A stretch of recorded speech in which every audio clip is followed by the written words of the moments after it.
Мне хотелось бы еще передать слово нашему постоянному эксперту Тимуру Валееву. Он буквально пару слов скажет о том, что он бы отметил в этих выходных и проанализирует действия, наиболее яркие действия грузинских футболистов.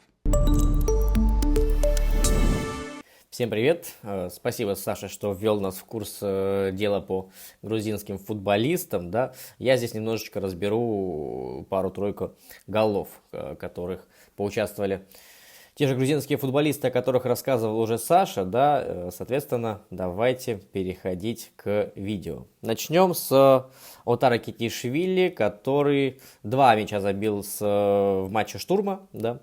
Первый гол особо разбирать смысла я не вижу, это было стандартное положение, ему повезло с отскоком, и по сути он поставил еще также точку в игре своей команды. Соответственно, посмотрим с вами этот гол. Сразу же можно отметить расположение игрока. Вот, в данном случае я его помечаю для вас. Да. Что мы видим дальше? Изначально мяч соперника, он атакует, команда теряет мяч, и мяч переходит к штурму. Дальше что мы видим? Опять-таки, да, если вы вдруг потеряли, вот это наш Отар Кетишвили, который пока находится довольно-таки далеко от мяча, и если вы можете заметить, да, он в принципе не очень-то спешит поддерживать атаку. Да. Продолжаем смотреть дальше. Команда убегает вперед, счет уже 4-2 в их пользу, соперник не сказать, что сильно готов обороняться, не очень хороший возврат в оборону, и самое главное, что мы с вами здесь можем видеть, что по сути на экране сейчас у нас до сих пор нету Отара Кетишвили, он еще остался в опорной зоне и не слишком-то спешит поддерживать атаку. Смотрим далее. Мяч доходит до нападающего, атака чуть-чуть застопорилась, все еще у нас нету Отара Кетишвили, 2 передачи назад, и еще раз игрок разворачивается, и вот только здесь, да, вот он у нас, Отар Кетишвили, мы его видим, здесь довольно-таки большая свободная зона, и он, да, изначально, может быть, не очень активно поддерживал атаку, но обратив внимание, что есть свободная зона и что игроки соперника сваливаются в зону большого количества тех же игроков штурма, ну, понял, что имеет смысл поддерживать атаку и продвигаться дальше, есть возможность для завершения. Вот он получает мяч и, собственно, в касание исполняет шикарный удар в верхний угол. В данном случае вот он исполнил шикарный удар. Это мы с вами видим, да, и по сути ставит точку в этой игре. Отличный гол, хорошая поддержка атаки. В данном случае Отар Кетишвили отыграл как качественный опорник, который хорошо понимает, когда поддерживать атаку, а когда стоит притормозить.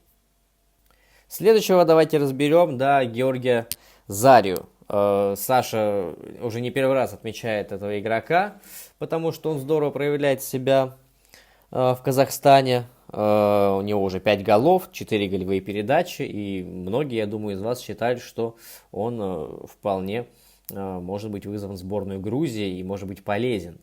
Меня спрашивали, может ли он заменить Мико Утадзе вообще, но я бы с этим не спешил, потому что, во-первых, позиция у Зарии все-таки не центральный нападающий, да, это все-таки больше игрок оттяжки, это во-первых. Во-вторых, надо оценивать уровень чемпионата Казахстана, то есть это не самый высокий уровень, соответственно, насколько он может быть полезен на уровне сборных, пока еще довольно-таки сомнительная история. Давайте посмотрим с вами, снова разберем гол. Да? Вот в данном случае у нас наш игрок Георгий Зария, да, мы видим, что он уже здесь располагается в оттяжке, скорее в роли центрального атакующего полузащитника, чем нападающего, да. Атака развивается, находится в развитии атаки, идет перевод на правый фланг, и сразу что бросается в глаза, да, вот здесь мы останавливаем, опять-таки я подсвечиваю, где у нас находится Георгий Зария, вы видите сейчас, да. По сути, он находится в опорной зоне соперника. Обратите внимание, где находятся опорники соперника, да, я их выделю сейчас другим цветом нарочно, чтобы вам было видно, да, они располагаются вот здесь, да, это мы тоже подсветим другим цветом. Они слишком далеко от центральных защитников находятся. И если прямо сейчас это еще не критическая история, да, они наверняка должны поднять голову, оценить ситуацию и увидеть, что в опорной зоне у них два игрока соперника, да, я подчеркну, не один, здесь не один Заря, здесь еще также его партнер, который активно просит мяч. Это все опорники должны видеть и реагировать, сокращать дистанцию между центральными защитниками и опорниками и не оставлять такого пространства, да. Что происходит далее? Смотрим с вами.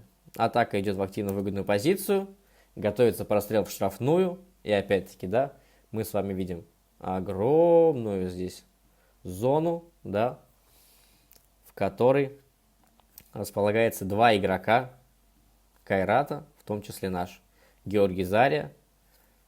Ну, это прямая ситуация, да, прямой показатель того, что игра Турана, ну, просто откровенно низкого уровня. И я бы этот гол Зари, честно говоря, высоко бы не оценивал, потому что если соперник оставляет такие большие провалы, да, то цена такому гола не так велика. Тем более, ладно, если это был хотя бы гол, ну, третий, четвертый в игре, да, когда уже, в принципе, результат игры ясен. Нет, счет 0-0, начало матча по большому счету, да, и уже здесь следуют такие огромные провалы в обороне. Мы видим с вами, что вот идет передача на Зарю, вот он у нас, да, и он кладет спокойно мяч в пустой угол ворот, никто ему не мешает, и, в общем-то, высоко такой гол я бы не оценивал. И посмотрим третий гол, который я сам в итоге выбрал, потому что он мне понравился и с точки зрения качества, и с точки зрения важности. Да? Опять-таки, тут здесь тоже начало игры, все еще довольно-таки концентрированы на игре, да, и на игре своей, и на игре соперника, поэтому гол Саба Лобжанидзе в данном случае действительно можно оценивать очень высоко. Да? Сразу покажу вам. Вот наш Саба Лобжанидзе, да? Тоже, по сути, играет в роли оттянутого нападающего, который располагается все-таки не в первой линии, да, а ищет возможности как бы помочь в создании моментов. Обратите внимание. Партнер Саба Лобжанидзе, да, я опять-таки подчеркну. Вот наш Саба Лобжанидзе, да. Партнер вытягивает соперника, да, вот сюда.